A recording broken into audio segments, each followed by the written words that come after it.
I have a grapevine growing by my front porch. I make jelly every summer, but this isn't about what I spread on my toast. Grapevines are part of the prophet Micha's messianic dream, where every person will sit beneath their own vine and fig tree, and none shall make them afraid. That dream is a far off fantasy for millions of people worldwide. The reality is more like one of my patients explained it to me early in my career. When I am a refugee, I am nowhere. Fortunately, one place where medicine and religion overlap is in the imperative to care for the stranger. The Hebrew Bible records at least 36 versions of a commandment not to wrong the stranger, or in other versions, welcome the stranger, because you were strangers in the land of Egypt. Remember what happened to you there, and don't let it happen to someone else here.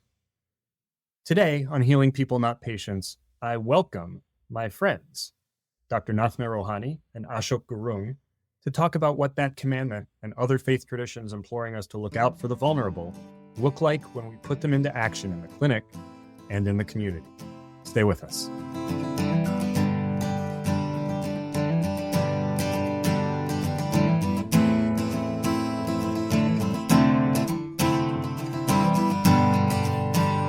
No room for the soul that's in my head.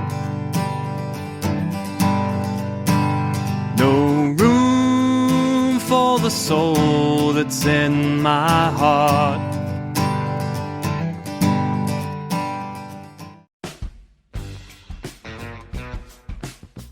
Your medical practice should have you on fire with the passion you originally brought with you to the profession, not consumed with emotional exhaustion and burnout. I'm Dr. Jonathan Weinkle, and you're listening to Healing People, Not Patients. Listen each week for ways to get back the spark to keep going, keep healing.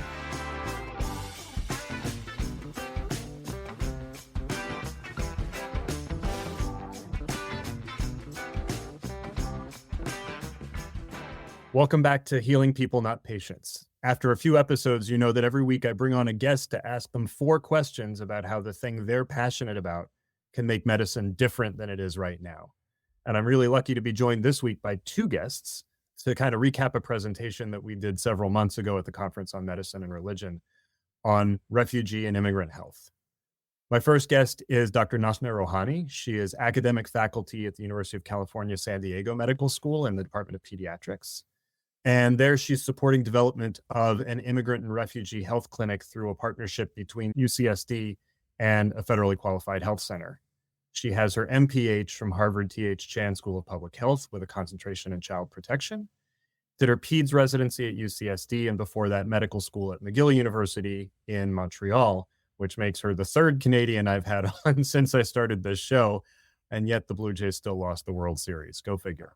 My other guest is somebody that I know from back home in Pittsburgh. This is Ashok Gurung. Ashok is a refugee from the Himalayan kingdom of Bhutan, and he was orphaned at a young age and did a lot of growing up on his own, during which time he shares with me that his spirituality was a major source of strength for him. We'll talk a lot about what Ashok has done in the many intervening years, but importantly, he's currently pursuing his medical degree and completing his clinical clerkships within the Advent Health System under the University of Chicago in Chicago, Illinois. So, welcome. How you guys doing? Thank Great. you. Thank you. So we finally managed the challenge of the time zones and the time change and all of those other things. And I want to ask you, what's different about tonight? What is unique and special about working for the wellness of a refugee community? So the first question that I'm going to ask of each of you is how the work with refugee and immigrant communities became important to you. And Naghmeh, I want to start with you. What was it that drew you to this work specifically? Yeah, it's a great question. I think for me, it was kind of a long journey. And I actually come from an immigrant background. So I think it really starts back at my roots. My parents immigrated to Canada from Iran, and this was around the time of the revolution in Iran. So they were essentially separated from their family of origin. Mhm. And, growing up separated from my cousins and grandparents and aunts, it was a really difficult time. And I think just witnessing the trauma that my parents went through really gave me a sense of purpose of wanting to serve an immigrant community now that, as a physician. So early in my medical education, I really sought out opportunities to work with underserved populations. Initially, I was really interested in working in global health, and I had some experiences in medical school and residency working in places like Swaziland and China with orphans. And I think that really helped me understand disparities in healthcare and the implications of that. And then coming back to the United States and starting to practice here, I was really drawn to working with marginalized populations. And so now I find myself working with immigrants and refugees, and I've decided to settle in San Diego, really close to the border. There's a very rich immigrant population here. And now there's an opportunity to help build out an immigrant clinic in collaboration with the university and to really try to help bring this into the space of resident education. So I guess for me, it was kind of like a long pathway of finding Mhm. myself now in this work. Yeah, But I also just find it very deeply meaningful and fulfilling. And so, yeah, that's been my fantastic. journey. And Ashok, you and I met because I was engaged in providing healthcare for a refugee community, which happened to be the community that you were a part of. And from the time that I met you, you were really sort of a leader in that community, coming from the inside and seeking to improve the health of your community. So I'd love to hear you talk a little bit about that. Yeah, thank you for the question. Like Dr. Rowhani was mentioning about the background, I was just thinking like, oh my God, like there are a lot of things that are parallel, although like I was not so much in a good situation. Like when you were introducing me, I was kind of orphan. And the fact is that I had to leave my parents. They were like, my father was jailed. And after he was jailed and he was tortured, and after that he came home and then he was the same person. But I was a kid. I didn't understand. I got a lot of from the parents at that time because especially my dad and not understanding what was happening, I finally decided to leave a whole family because I was in Bhutan and I used to speak the Nepali language. And because of that, the southern part of the country who were involved in 1990s, a peaceful protest to the government were not allowed to go to school. So it was in 1993 that my father was not in a good situation. My older brother was not at home and one of my sisters, like we were four siblings altogether. So the sister under me died. And my father was a different man. I got a lot of beating from him. And eventually, like, oh my God, this is not my family anymore. And I was young that time. So I was made to take care of sheep because I was not living at home. And then eventually my uncles, they were leaving, but I don't know where they were going. And I decided to leave the country with them. So that's how it started. But then later it was like I had to be all by myself. Mhm. And eventually I got registered in the refugee camp as their son. And that's how life started. I nearly died myself when I was in refugee camp because I was presenting in our presentation in LA that I remember my bones were big. I was so thin, not being able to get up from the bed. There was no medication that I was given in the refugee camp because we did not have any health facility. And remembering all those, I still choke myself. But then I was always like, I think when somebody gives you some kind of kindness and help, then you feel like you need to give back. And that makes you more human, I think. I had a lot of people around me, luckily, that I was supported a lot. When they see that this little kid does not have anyone, I was always thankful with gratitude. I was getting stronger and stronger. And nowadays, I understand what that gratitude means. And when I came to Yeah. the US, I started going to college, trying to understand, but at the same time, our community was not educated. And I kind of felt responsible that we need to be with the community, try to help one another. And that's how I got involved with the community a lot. And one of the major problem we had was the mental health issues. And that's where Dr. Winkle and myself, we met. And when I Mhm. was working, it's also interesting that when I went to the college and I was taking the psychology class and there was anxiety slides and then there was a lot of symptoms about anxiety. And some of the symptoms that I was experiencing, it was not even there. I was like, what is that? And then Mhm. later when the panic attack comes, and oh, okay, there it is. I was having that. And then I Mhm. turned back to the community because our community was having a lot of suicide that time. And the Bhutanese people were dying by suicide, the highest rate in the US ever, I think. I remember going through this as the care provider, and it was a terrible time because there was just this sense of like one after another, and each one took such a toll on the community. I didn't mean to cut you off, but that's a Oh, no, visceral. no. Yeah, I was almost about to Later. conclude. Yeah. So that's how I entered in, and you definitely know very well. And I know that when you attended the conference we did in Harrisburg, I was feeling blessed that all our providers are here to understand. And that was even supportive for us. And yeah, so that's how I got into. And eventually I realized, okay, medicine is the best thing that we can help. We can understand the family. So going back to my earliest part in Bhutan, my father died later without any medical help, and my sister died just with diarrhea. I realize now it was not that bad, but we didn't have access to medical facility. And even today, the whole country does not have close to 500 doctors. Mhm. So the whole country, Yeah. yeah. So This the is next time you hear somebody talking about a doctor shortage in the United States, you give them some perspective. That's right. I want to have you continue in a second. You were getting to a piece when you started talking about the Harrisburg conference that I want to spend some more time on. It's always humbling for me to hear the stories of people that are coming directly from it. My family has been in the US for 3, 4 generations, but I married into an immigrant family. My wife is an immigrant from Moldova. Her parents are native Russian speakers. And I remember one of her uncles one time asking me, where are you from? I said, Pittsburgh. He says, well, no, but like, where did your family? And I had to go back so many generations. He says, you're practically a native. It's yes, I am. It's very unusual, in the Jewish community at all, but especially for my wife's family, who were in a very large Russian immigrant community, to think about that. But I think as I go back to it now, I didn't consciously follow that path into doing what I do, but I think their stories about having their Jewish wedding in the basement in Soviet controlled Moldova or other things like that really did kind of inform wanting to be part of people starting a new life in a place where they felt safe, where they felt secure, and so forth. And each of you is doing something to help create that or has done something in your career to help create that. So, Naghmeh, tell me a little bit about the clinic that you're working on. This sounds fascinating. Mhm. Yeah, well, the clinic is very new. It literally just opened 2 weeks ago. So it's basically in a community that's one of the most diverse in San Diego. There's a large Haitian immigrant population, Somali, Mexican, Vietnamese. So Mhm. there's a lot of variety. It's already within an established community clinic. So we're Mhm. basically starting a pediatric clinic within this established community clinic and then integrating in some of the residency training. So it's very new and, kind of evolving as we speak.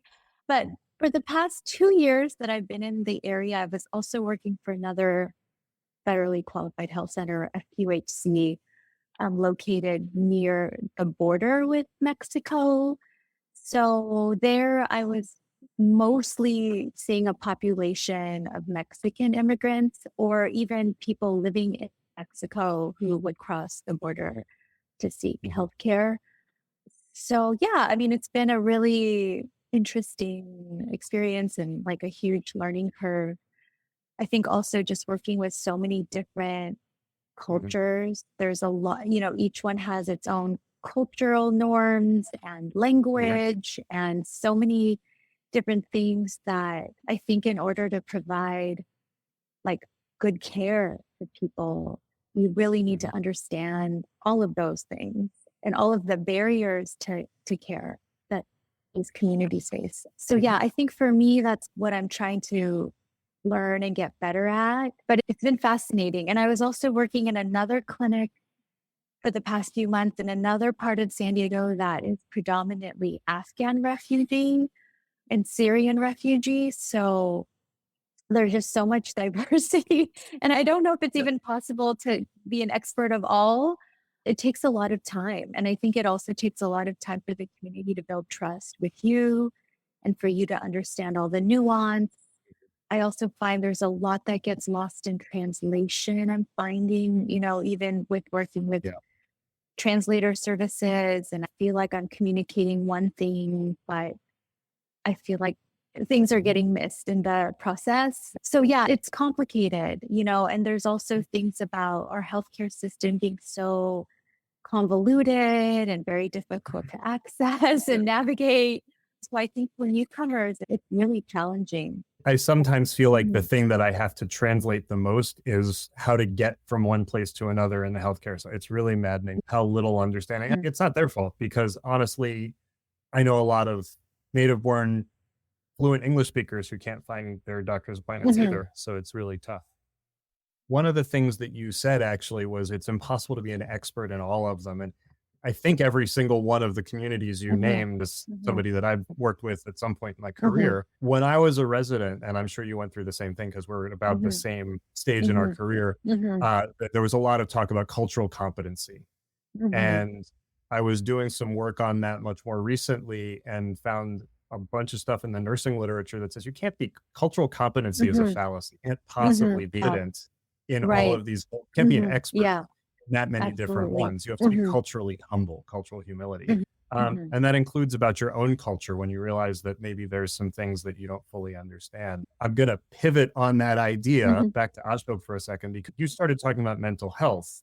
And one of the challenges that we ran into early on was the vocabulary in the Nepali language and in the Bhutanese community around mental health was very different. But you found an approach that I think worked quite well. So if you could tell us about that a little bit.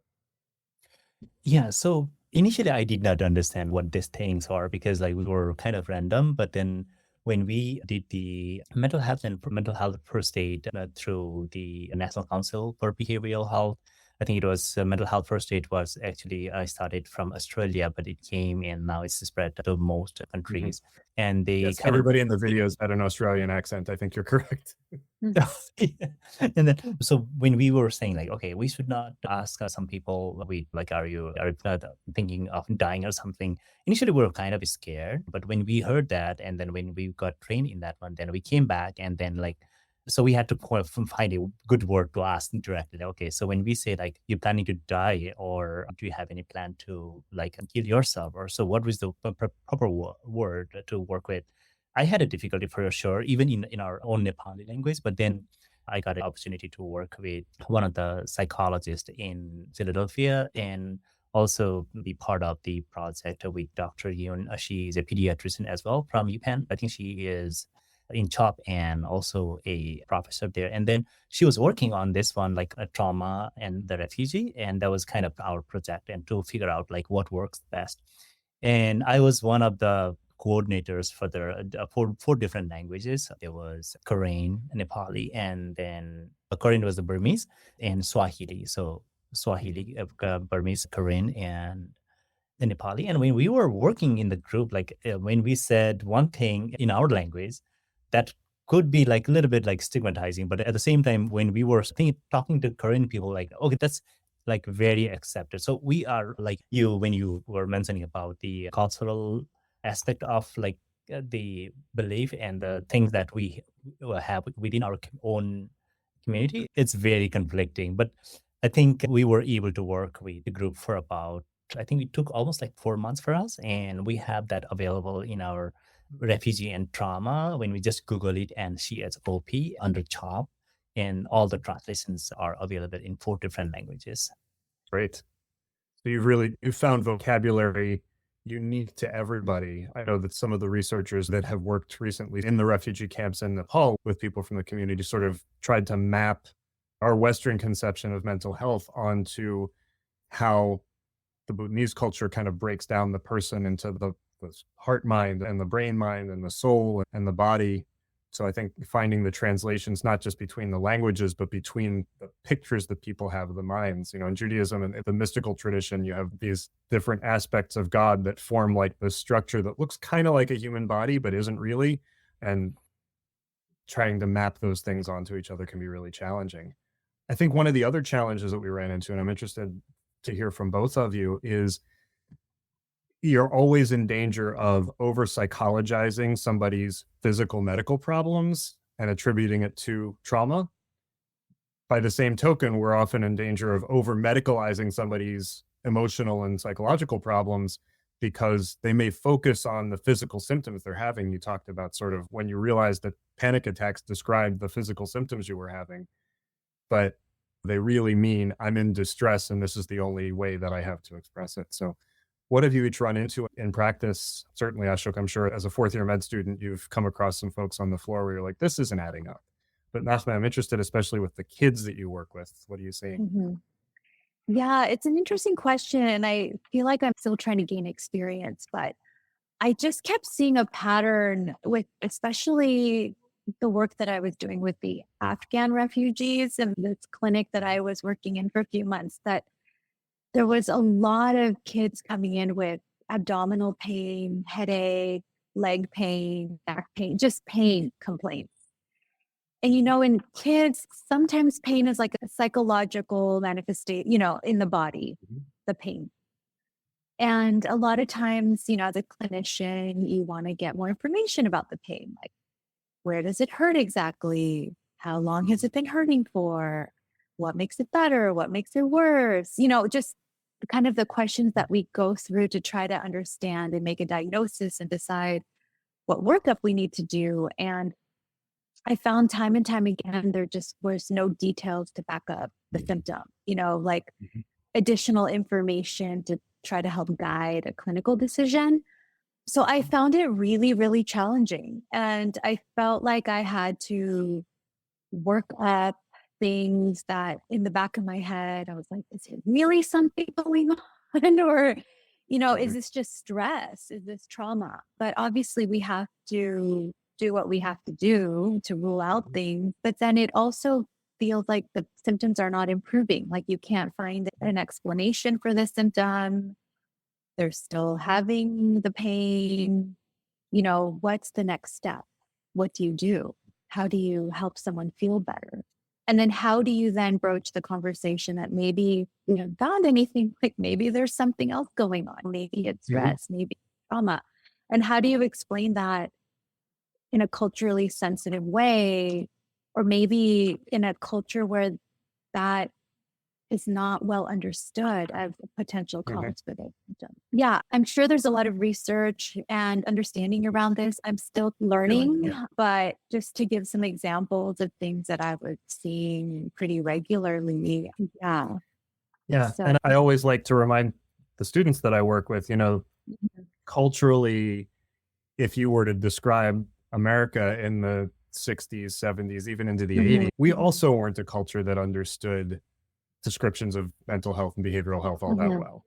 Times we still aren't. That always helps me to ratchet down mhm, my frustration a little mhm, bit. Ashok, what about mhm. you? What are you seeing these days? Yeah, it's interesting that like I kind of feel like I should be in your position. I mean, there are a lot of I process. can't wait. Mhm, I was actually seeing a gentleman yesterday because his parents brought to me. And I was like, do you have a doctor? And I was asking him, and then he said, yes, I do. And do you go to see him? Yeah, I have got an appointment later. But he came like completely, he's just very young, like in his early 20s, and he was smelling so much of alcohol and like, okay, you are drinking. What makes you drink? I was just asking.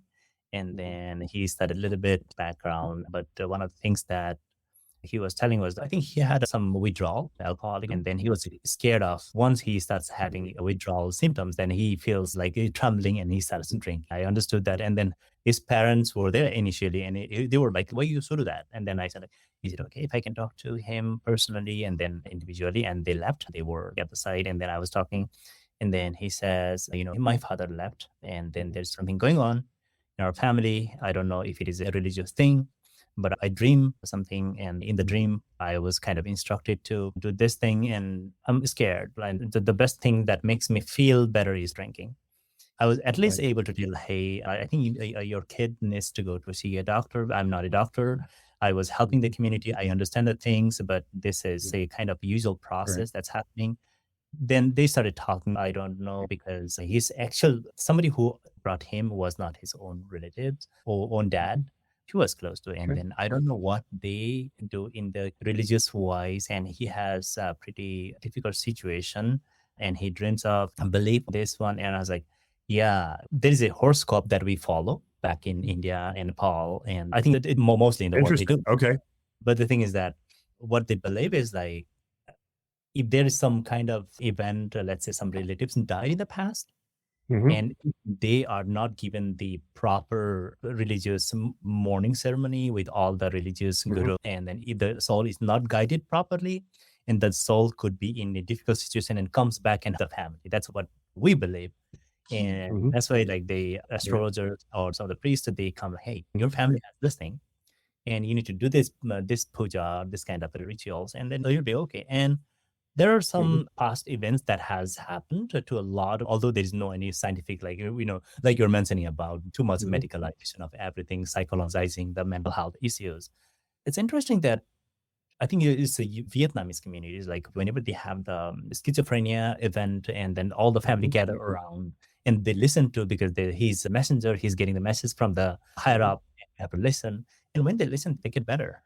So it's interesting that there are a lot of aspects that I think only in the medical side, we may not be able to see. I think it's important that we just see everywhere, like wherever there is things So that we can. one of the things that you did, which was really interesting, is you essentially did some motivational interviewing with this person where you said, well, what's making you drink? Why do you need to do this? And you got a whole underlying story and a set of motivations for why this might be happening that I think a lot of us who are used to working with folks who are from English-speaking middle-class communities where all of the cultural norms are easily understood aren't used to doing. I mean, just the religious language you described and the hauntings and things like that, I have to imagine that most of our colleagues would be completely frozen in their tracks, not knowing what to do with that kind of information.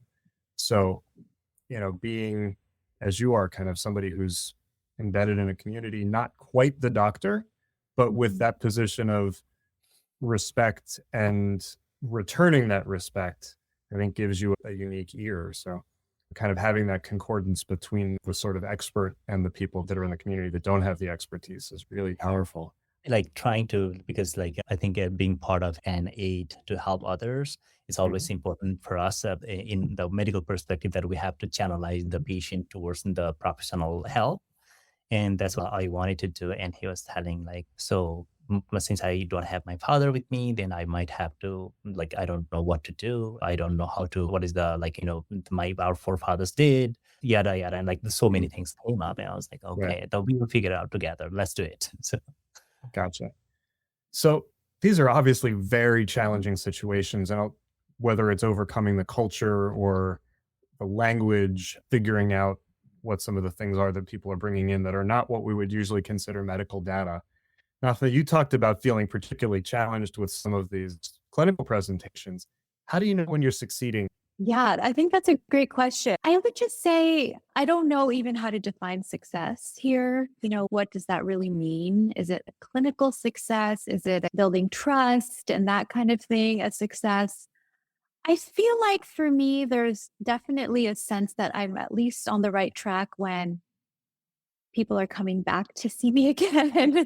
They're following up, they're getting the tests that I've ordered, or I'm getting them to their referrals, to the specialist that they need to see, and that they're getting better and that they're starting to develop trust in me, in our clinic, and the services that we provide. And I think that really does take time.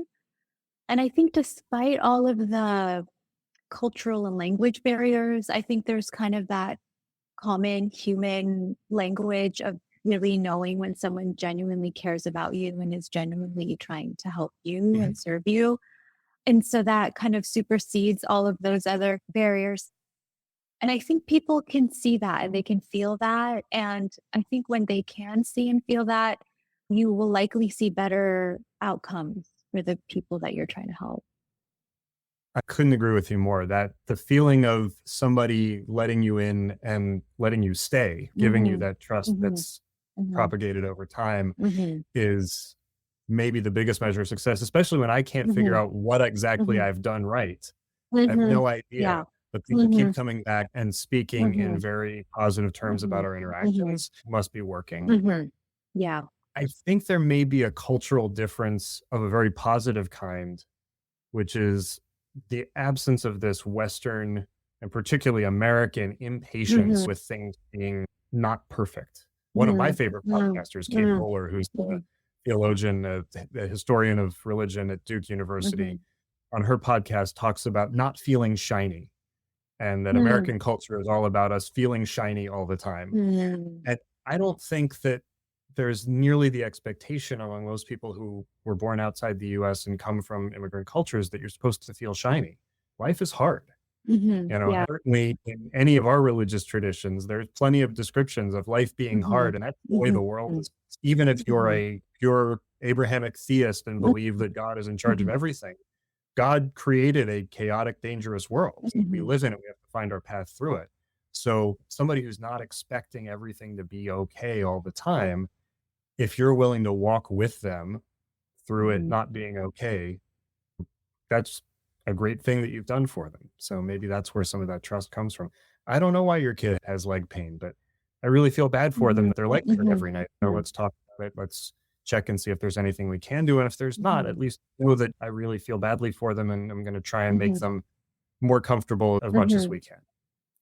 I want to pivot to a challenge that's external to us, and external to any cultural differences we have, which is just this is a hard time in America for sure, but even world over, to be somebody who is stateless, migrant, not in your place and not of the majority culture.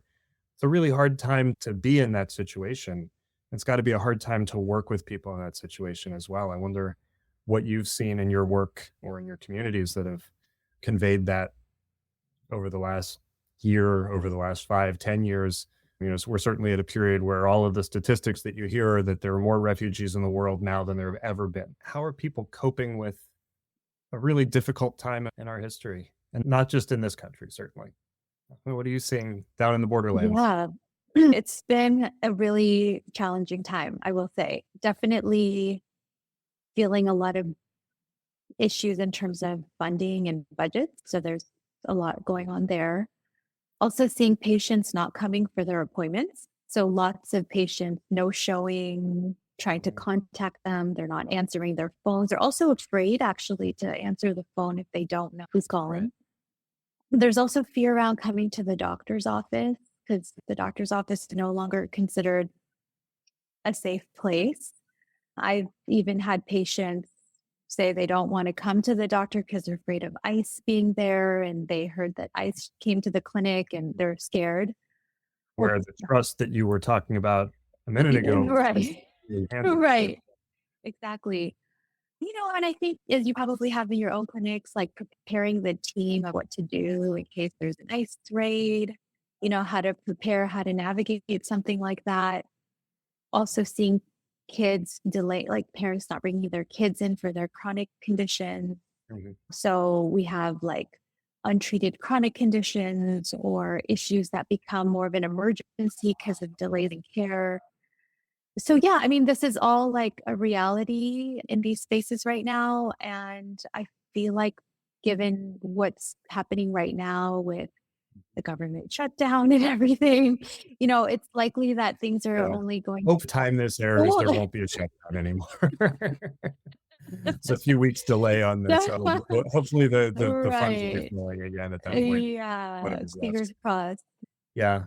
So, we're up against so many challenges of talking across languages and cultures and faiths, and through a lot of political turmoil and fear. As we get to the end of our discussion, what's maybe one thing each of you think that we can do to lift people up in a time like this and help them feel well and help them feel safe? Ashok, why don't you start us off? So one of the good things I have to say, I remain positive, first of all. So the positive for our community, I know that a lot of people, there are like older people who depend on food stamp and they are not getting this food stamp now. And at this time, do not have the budget. But the good thing is that our community, we are very tightly knit community. And now I was attending my father-in-law's older brother died, and I was in the funeral, and a lot of people come together. So we sometimes have over 1,000 people attending the funeral. So that's how we come together. And we were just discussing outside what to do. And then we said, whenever there is any problem in the community, and not even just the Bhutanese, where we belong, now we belong to the greater society. If we find anybody, let's help it. What we can do, let's do it together. So I felt oh, wow, that's a good idea. You guys have, we were in the group discussing, and I really want to continue this conversation, but I need to go now. So let's keep on. So we're kind of coming together like this. And the other thing is that I think a lot of people also are anxious, and then they were just showing their head, look at my hair, because I think within like 3-4 months, my hair is like totally white. I was like, okay, are you listening to news too much? And like, maybe, Yeah. probably I'm doing it. And like, okay, let's maybe cut it down and focus on our career or whatever we can do this time. But like that happens, Like it the comes and music. goes, Sure. more kind of Mhm. transient. And like in Buddhism, we believe that nothing is permanent. It's a matter of change, and that's going to happen. Yeah. Naghmeh, what about you? Some advice for the folks. I like what Ashok said about the community coming together, which is, I think, something else that immigrant communities in the Mhm. US can really share with the wider society, Mhm. which has gotten so individualized and lonely, is this feeling of coming together, being able to depend on each other. What about Yeah, I totally agree. I think just in practice, advocacy is so important right now. And I think whatever we can do, physicians taking care of people, that it's not just their health, it's like all the other things that contribute to their well being, whether it's housing or access to food or education or all of the things that help influence one's health. So I feel like in times like this, it's more than just treating the disease, it's treating the whole person and really trying to advocate for people as much as we can. That's great. Yeah, certainly some things that have happened during my career is making sure that we have little things to just bring people up a little bit, whether it's doing a reach out and read program in the pediatric part of our clinic to get books in people's hands. I don't know if you're aware, as fellow pediatrician, Reach Out and Read now has books available in multiple languages, not just Mhm. English and Spanish, in Dari and Pashto and Arabic and Brazilian Portuguese. It's really quite Mhm. amazing. So all the way up to just those moments where, you know, at a certain point you cross that Rubicon and suddenly this person is like, I love coming to see you. It's like seeing my own son, Mm. not from my culture, but there's that barrier that's been broken. I'm sure you get that all the time, Ashok. So it's been a great conversation with you. And I do think that your statement, Ashok, about this is transient, maybe not from a Buddhist perspective, but you know, things go up, things go down. What doesn't change is the commitment that people like the two of you and others that we know in the profession have to providing care for folks no matter what the situation is, Mhm. and getting really creative when the straight path isn't the way we can go Mhm. to go in some other direction. Great. Any last words for the folks? Yeah, the one thing to add, you mentioned that life is not always the easy thing, that everything happens and then everything is comfortable. When you mentioned that, I felt so, even for myself, because I've been through Mhm. and I always feel it's still Sorry, go challenging. ahead. I have to balance my family, Mhm. school, and even the political changes in the community and how the community is being affected. Since I was working with the community from the very beginning, people keep in touch like, hey, this is happening, what to do. When you mentioned that, there are challenges, but remaining positive and it's going to be okay is one of the biggest thing that people take Mhm. it very lightly. But I think this is very, very Mhm. important. And I think you might need to bring more of this kind of talk where there are a lot of Mhm. challenges, but how people Sure. come across over the time, overcome the problem. Great. Yeah, that's beautiful. It just reminds me of the power of human resilience. And I think that's something we learn a lot from working with these communities, is just Mhm. how resilient we are as human beings. So, yeah, Amen. thank you for sharing that. Sure. I think that's a great place to wrap up. So, wishing everybody the strength to be that resilient and to be resilient for others as well. Thank you so much. Thank you, Thank you. everybody. Nice talking to you. Bye.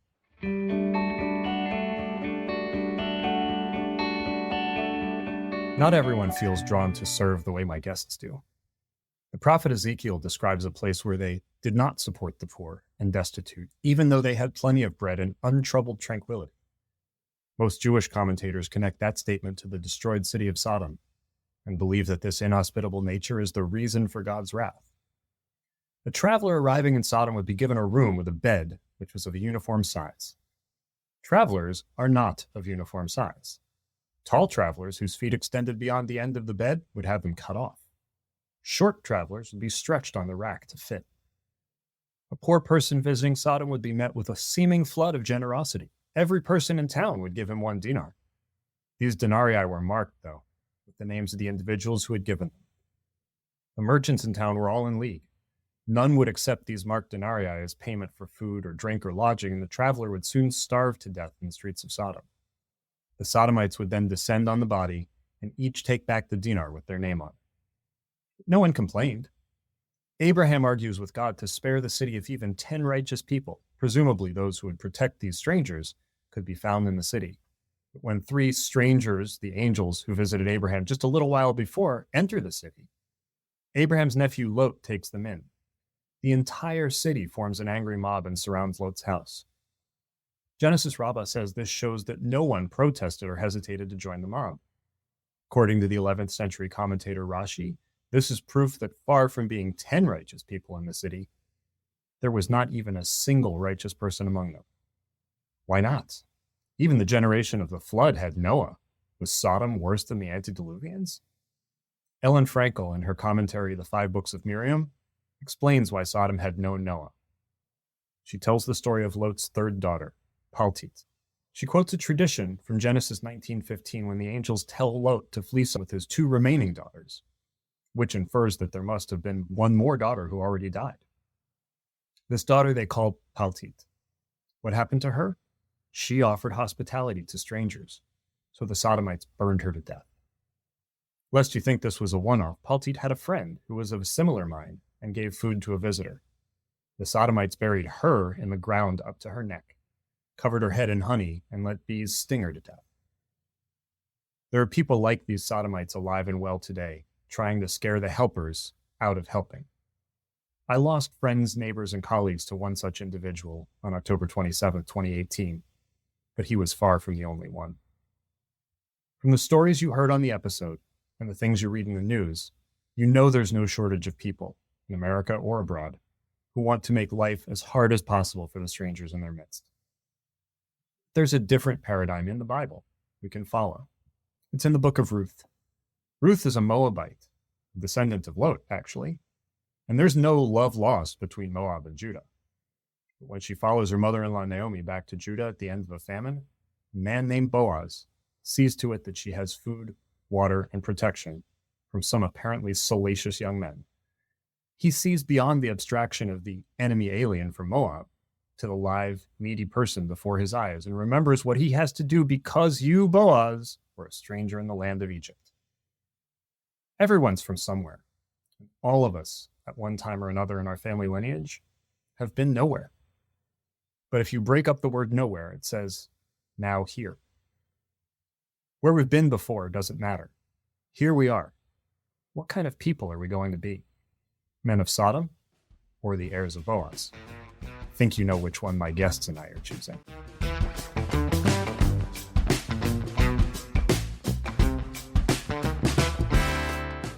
I'm grateful you joined me. These reflections are just the beginning, so subscribe, leave a review, or send this to someone who needs encouragement. This is how we build a community of healers who refuse to give up on purpose. We'll be taking a break for a few weeks. I'm preparing a very special 2nd series of episodes based on my book, From Illness to Exodus. We'll be exploring how some of the themes, rituals, and sacred texts from the Passover Seder and the story of the Exodus from Egypt can help healers and the people they care for grapple with chronic illness, loss, and trauma. I'll consider how work can break us and how to make even mundane work sacred, not servitude. I'll talk about storytelling techniques to use when you've only got 30 seconds of someone's attention, and others that help us dive deep into the details. And I'll apply an ancient teaching tool to help us see difficult or problem encounters in a new light. For more thoughts, explore my blog at www.healerswholisten.com/blog, or follow me on Instagram at healerswholisten, or find me on LinkedIn. For deeper dives, check out the book versions of Healing People, Not Patients and From Illness to Exodus. There's links to both in the show notes. Our theme song, Room for the Soul, is available on Bandcamp, and so is this next song, Seeking Me. It's the story of a long-ago refugee journey of the poet Yehuda Halevi, and the modern journey and tribulations of some of the people I care for today. Enjoy the music. I'll see you in a few weeks.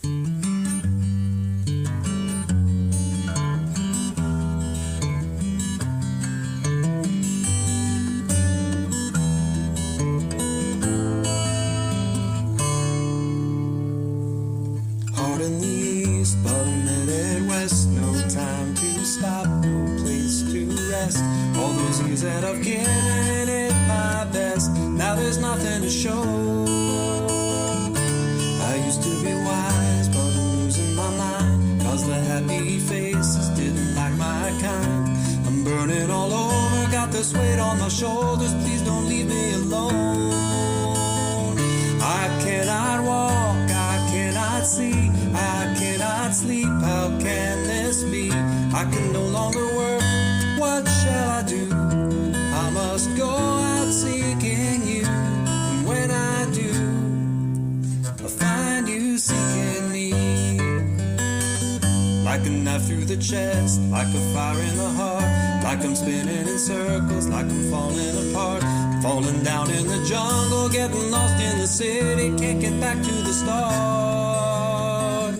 Just a few more steps and I'll be home, left behind all that I've known, and I'm suddenly trampled into the stones as I'm singing your song. I cannot walk, I cannot see, I cannot sleep, how can this be? I can no longer work, what shall I do? I must go out seeking you, and when I do, I find you seeking me. Wherever I go, there I am nowhere. Wherever I roam, I can't go home. I am filled with regret, and I keep forgetting. Cannot survive, you must keep me alive. I might start a fire and put it out with a flood, because I've been taken from my flesh and blood. I cannot walk, I cannot see, cannot sleep, how can this be? I can no longer work, what shall I do? I must go out seeking you. I cannot walk, I cannot see, cannot sleep, how can this be? I can no longer work, what shall I do? I must go out seeking you, and when I do, I'll find you seeking me.